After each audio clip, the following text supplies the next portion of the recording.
नमस्कार, आपके साथ मैं मेहराज दुबे। और बात दिल्ली में सरकार बनाने की जद्दोजहद की। आम आदमी पार्टी के नेता अरविंद केजरीवाल और उनके विधायकों ने आज उपराज्यपाल से मुलाकात की है। मुलाकात के बाद पार्टी नेता मनीष सिसोदिया ने कहा कि उन लोगों ने दिल्ली में जल्द से जल्द चुनाव कराने की मांग उपराज्यपाल से की है। उनकी मांग पर सभी पार्टियों से चर्चा के बाद राज्यपाल ने फैसला लेने का आश्वासन भी दिया है।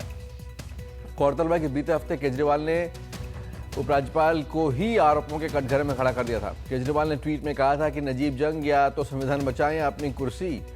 केजरीवाल को एलजी ने आज मिलने का वक्त दिया और इस मुलाकात से पहले आम आदमी पार्टी के विधायकों की बैठक भी हुई थी।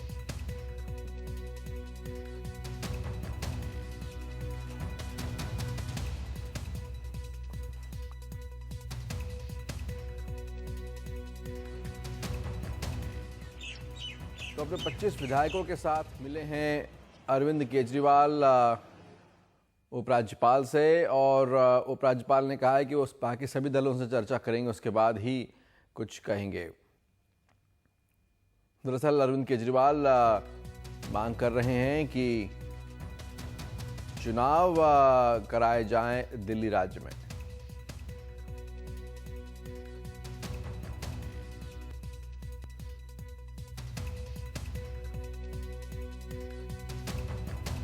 अब सरकार बनने की कहीं से कोई संभावना नहीं है। पहले जब हमने 14 तारीख को रिजाइन किया था, 14 फरवरी को, उसके बाद असेंबली को सस्पेंशन में रखा गया था कि शायद कोई चुनी हुई सरकार बनने की संभावना रखे, ऐसा उनका फैसला था। हमने तो तब भी रिकमेंड किया था विधानसभा भंग करने के लिए। तो उनसे अब हमने रिक्वेस्ट किया है कि अब सारी संभावनाएं खत्म है। कांग्रेस खुद 8 विधायकों के साथ कह चुकी है कि हमें किसी का समर्थन नहीं करना। आम आदमी पार्टी के सारे विधायक आपके सामने कह रहे हैं कि हमें किसी का समर्थन नहीं लेना, ना हमें किसी का समर्थन करना। तो एलजी साहब ने कहा है कि मैं एक बार बाकी पार्टियों से भी, बीजेपी से भी पूछ लेता हूं और उसके बाद तुरंत डिसीजन लेंगे।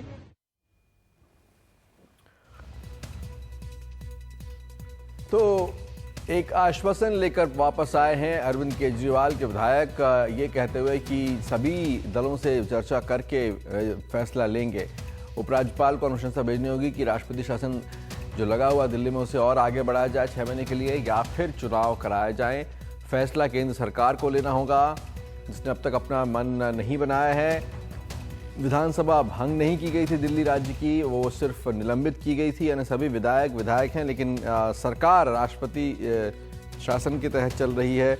और इसलिए जरा सी भी जो कोशिश हुई है, जरा से आसार थे बीजेपी के, उस पर कांग्रेस और आम आदमी पार्टी ने खूब बवाल मचाया कि ये कैसे सरकार बना रहे हैं। ये कहते हैं कि उनके पास अंक नहीं है, उनके पास आंकड़ा नहीं है, उनके पास विधायक नहीं है, तो क्या वो खरीद फरोख्त करके अपनी सरकार बना रहे हैं। और ये जो आप तस्वीर देख रहे हैं, यह है राजघाट की।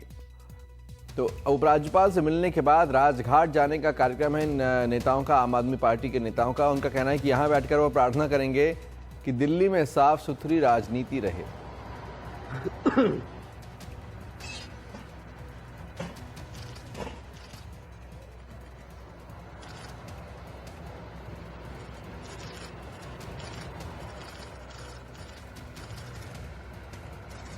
अरविंद केजरीवाल, मनीष सिसोदिया, आशुतोष, आम आदमी पार्टी के और दूसरे विधायक, और उनका कहना है कि राजघाट जाकर श्रद्धांजलि देंगे बापू को और यहाँ प्रार्थना करेंगे कि दिल्ली की राजनीति साफ सुथरी रहे।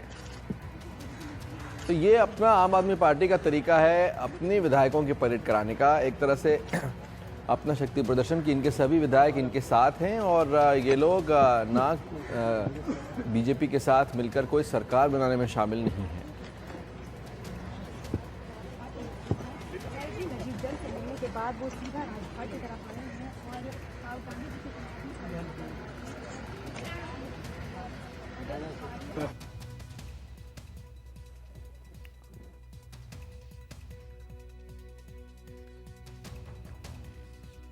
बात ध्यान से सुनी। 27 के 27 एमएलएज, हमारे तमाम एमएलएज थे स्पीकर साहब को छोड़ के, सबकी बात सुनी उन्होंने और सबने उनके सामने यही कहा कि जब हम सारे एमएलएज कह रहे हैं कि हमें ना किसी का समर्थन लेना और ना भी किसी को समर्थन देना।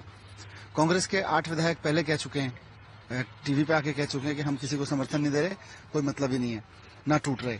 तो फिर इंतजार किस बात का है? अब ऐसे में जब 27 विधायक ये कह रहे हैं, 8 विधायक वो कह रहे हैं, तो 29 विधायकों के दम पे तो सरकार नहीं बन सकती। भारतीय जनता पार्टी के पास 29 विधायक हैं, तो अब किस बात का इंतजार है, कौन से करिश्मे का इंतजार है? तो उन्होंने भी माना कि हाँ, अब सरकार बनने के चांसेस तो काफी रिमोट हैं, लेकिन जिस तरह से हमसे बात की है उस तरह से वो भारतीय जनता पार्टी से एक बार बात करेंगे और उनसे अगर वो कोई ऐसा कहते हैं तो उनसे नंबर मांगेंगे। उन्होंने कहा कि जो भी अब सरकार बनाए नंबर देने पड़ेंगे उसको। हॉर्स ट्रेडिंग की सारी शिकायतें हमने उनसे कही, किस तरह से हमारे विधायकों से संपर्क किया गया, किस तरह की बातचीत चल रही है, हुई, कैसे धमकाया गया, ये सारी बातें हमने उनको बताई। तो उन्होंने कहा कि देखिए, ये थोड़ा सा हमें भी आश्चर्यजनक लगा उनको। उन्होंने कहा कि हम अगर हॉर्स ट्रेडिंग हो रही है, कोई आपको अपनी पार्टी में आने के लिए वो कर रहा है, कोई आपको धमका रहा है, तो उसमें मैं कुछ ज्यादा नहीं कर सकता।